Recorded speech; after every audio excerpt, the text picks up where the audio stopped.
Maka dari apa yang telah dilakukan oleh para ulama hadis dalam menyampaikan hadis, mengklasifikasikan macam-macam hadis, maka itulah yang hendaknya kita lakukan sebagai umat Islam adalah tidak menelan mentah-mentah berita yang sampai kepada kita melalui omongan orang lain yang didengar oleh telinga kita, dari apa yang dibaca dari broadcast media sosial, WhatsApp dan lain-lainnya, ya. Maka hendaklah kita bertabayun terhadap apa-apa yang kita dengar, apa-apa yang kita baca dalam kehidupan sehari-hari. الصلاة والسلام عليك. Bismillahilladzi la yadurru ma'a ismihi syai'un fil ardi wala fis sama' wa huwas sami'ul alim. Assalamualaikum warahmatullahi wabarakatuh. Alhamdulillah, alhamdulillahilladzi hadana li hadza wa ma kunna linahtadiya laula an hadanallah. Asyhadu an la ilaha illallah wa asyhadu anna Muhammadan 'abduhu wa rasuluh. Allahumma shalli ala Muhammad wa ala alihi wa sahbihi ajma'in wa man ittaba'ahu bil ihsani ila yaumiddin. Ikhwah fillah rahimakumullah. Yang pertama, marilah kita panjatkan puja dan puji syukur kita kepada Allah Subhanahu wa taala. Yang dimana karena limpahan hidayah, inayah dan rahmatnya lah kita masih diberikan kesehatan, nikmat iman, nikmat Islam. Pada hakikatnya inayah adalah pertolongan Allah dan hidayah adalah petunjuk Allah yang diberikan kepada hati kita untuk melakukan sesuatu. Ketika hidayah itu muncul dalam hati kita, maka inayah pertolongan Allah menggerakkan kita untuk melakukan hal-hal kebaikan. Kemudian ketika hidayah dan inayah, hidayah dan pertolongan Allah datang, maka rahmat Allah yang akan turun, kasih sayang Allah Subhanahu wa taala yang akan turun kepada kita sebagai orang-orang yang bersyukur. Salawat serta salam marilah kita limpahkan kepada junjungan alam Nabi besar Muhammad sallallahu alaihi wasallam, kepada keluarganya, sahabatnya, tabi'at tabi'in sampai kita selaku umatnya hingga akhir zaman. Seperti sabda Rasulullah sallallahu alaihi wasallam, kenapa kita dianjurkan untuk memperbanyak salawat? Karena Rasulullah sallallahu alaihi wasallam bersabda, "Man shalla alayya sallallahu alaihi asyran."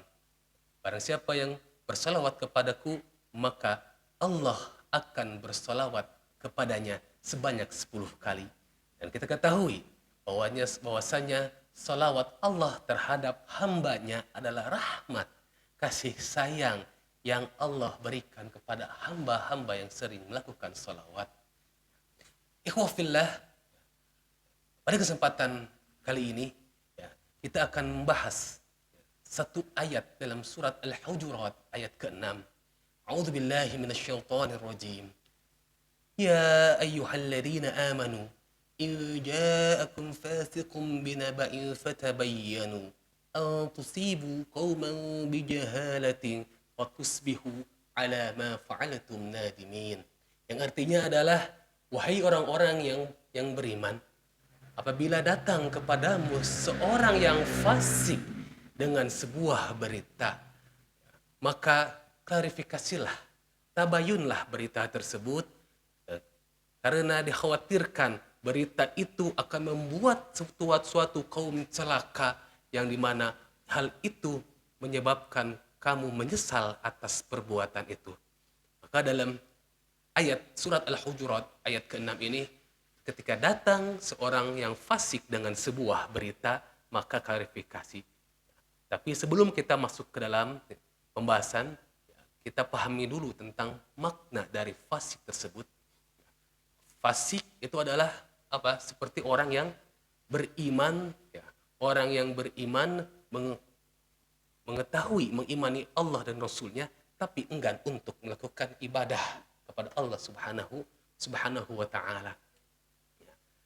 Kemudian dari ayat yang sudah dibacakan barusan dalam surat Al-Hujurat ayat 6, ada sebuah kisah yang menyebabkan turunnya ayat tersebut. Seperti yang dijelaskan dalam kitab Lubabun Nuqul fi Asbabin Nuzul karangan Imam Jalaluddin As-Suyuti. Imam Jalaluddin As-Suyuti ya, beliau juga menulis kitab tentang Tafsirul Jalalain, dan beliau juga menuliskan kitab tentang Lubabun Nuqul fi Asbabin Nuzul, yang dimana penyebab dari turunnya ayat ini adalah ketika Rasulullah SAW mengirim utusan, yaitu adalah Walid bin Uqbah, untuk mengambil zakat kepada kaum Bani Mustalik, ya, Walid bin Uqbah pergi ke sana, ya, mendengarkan dan mentaati perintah Rasulullah SAW. Tapi di pertengahan jalan terbesit dalam hatinya, ya, teringat kisah masa lalu sebelum Walid bin Uqbah masuk Islam. Ya, pernah terjadi sebuah perselisihan antara dirinya dan kaum Bani Mustalik. Dan dengan bisikan setan, ya, yang dibisikkan kepada hati Walid bin Uqbah, ya, berkata setan atau iblis, apakah kamu tidak takut kepada mereka atas kejadian yang sudah terjadi di antara kamu dan mereka di masa lalu, yang dimana hal itu bisa menyebabkan mereka menyakiti kalian, melukai kamu, menyakiti kamu, bahkan bisa jadi membunuh kamu. Ya. Akhirnya Walid bin Uqbah mengambil keputusan dan mengiyakan dan mentaati bisikan setan itu, kemudian kembali kepada Rasulullah SAW dan mengatakan kepada Rasulullah SAW bahwasanya kaum Bani Mustalik enggan untuk membayar zakat. Kemudian Rasulullah SAW ketika mendengarkan berita tersebut dari Walid bin Uqbah, Rasulullah SAW tidak langsung percaya tentang berita tersebut. Tanpa mendustakan apa yang disampaikan oleh Walid bin Uqbah, Rasulullah SAW mencoba ingin mengklarifikasi kebenaran berita tersebut. Kemudian Rasulullah SAW mengutus seorang sahabat, yaitu Khalid bin Walid, untuk meng-cross check apakah benar apa yang disampaikan oleh Walid bin Uqbah. Akhirnya Khalid bin Walid radhiyallahu anhu pergi ke Bani Mustalik, kemudian bertanya kepada orang-orang yang ada di sana, dan salah satunya bertanya kepada satu pemimpin mereka, yaitu adalah Al-Haris, tentang berita tersebut. Tapi Walid menanyakan suatu pertanyaan, apakah betul kalian enggan membayar zakat untuk diberikan kepada Rasulullah SAW yang nanti zakatnya akan diberikan kepada orang-orang yang berhak? Dari beberapa orang yang ditanya oleh Khalid bin Walid radhiyallahu an, mereka seluruhnya menjawab, justru kami di sini menunggu utusan Rasulullah SAW untuk mengambil zakat yang sudah kami kumpulkan dari kaum kami. Kemudian Khalid bin Walid kembali kepada Rasulullah SAW dan menceritakan tentang kejadian yang terjadi sebenarnya di kaum Bani Mustalik. Kemudian Rasulullah SAW mempercayai berita Khalid bin Walid karena telah melakukan proses bertanya lebih dari satu orang. Maka ayat yang sudah dibacakan adalah merupakan landasan ayat yang dijadikan oleh para ahli-ahli hadis dalam menilai sebuah hadis dan klasifikasi dan pembagian macam-macam hadis. Di antaranya adalah hadis sahih, yang dimana seluruh periwayat dalam sanad sebuah hadis dicek tentang keagamaannya, kemudian hafalan dan kemapanan ilmunya.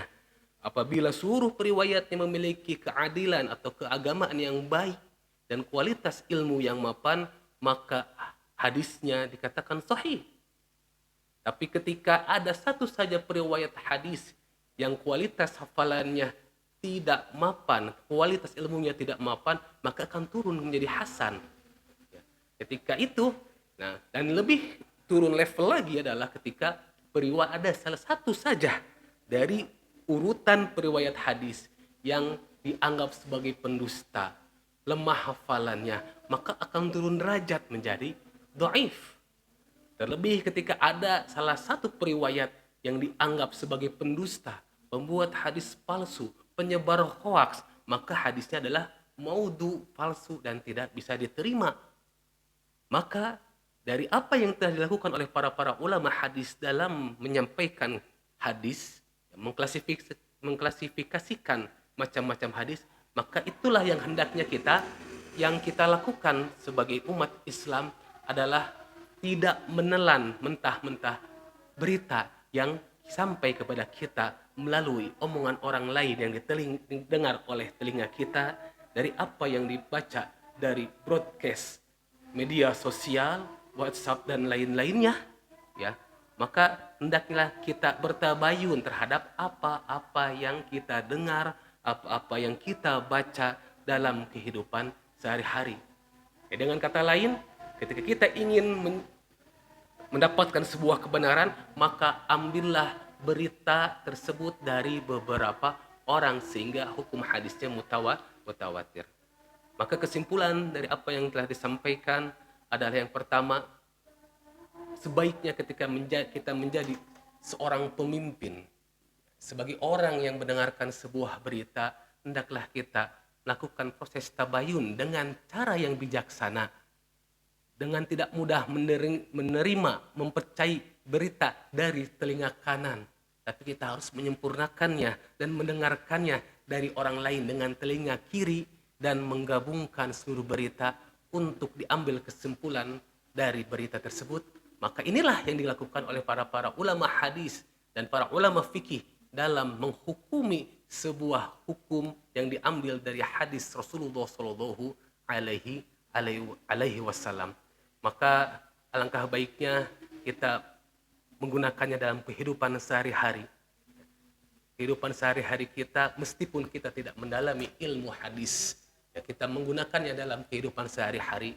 Karena dalam sejarah Indonesia dijajah 350 tahun, bukan lain dan tidak lain itu Belanda menjajah Indonesia dengan cara adu domba satu sama lainnya, dengan menyebarkan berita hoax untuk mengadu domba dan menghancurkan sebuah negara. Hal itu diakibatkan karena jauh dari mengamalkan apa yang diajarkan oleh Al-Quranul Karim dalam surat Al-Hujurat ayat 6 yang sudah disampaikan.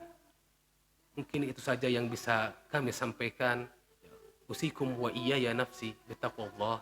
Assalamualaikum warahmatullahi wabarakatuh. الصلاة والسلام عليك